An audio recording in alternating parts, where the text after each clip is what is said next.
तर लातूरनंतर थेट जळगावात जाऊयात। दोन्ही एनसीपी एकत्र आल्या तरी निवडणूक घड्याळावरच लढवाव्यात अशी मागणी होतीये।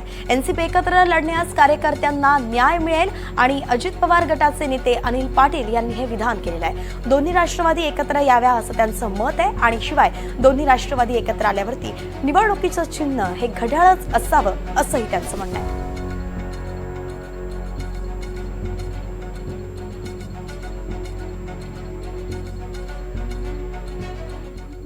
समविचारी पक्षाचे कार्यकर्ते आणि मोठा आमचा समविचारी पक्षाचा आग्रह आहे असा असला तरी सुद्धा आमचा आग्रह असा असणार की ताकद एकाच ठिकाणी कुठेतरी लावली पाहिजे।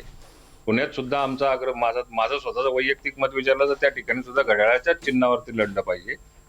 आम्हाला समजा जर का काही वाटलंच तर आम्ही जळगावमध्ये सुद्धा किंवा धुळ्यामध्ये सुद्धा आम्ही घड्याळावरतीच निवडणूक लढणार।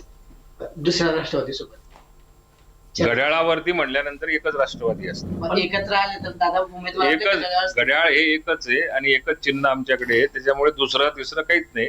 आम्ही घड्याळावर निवडणूक लढले म्हणजे आमच्या राष्ट्रवादीची निवडणूक आहे।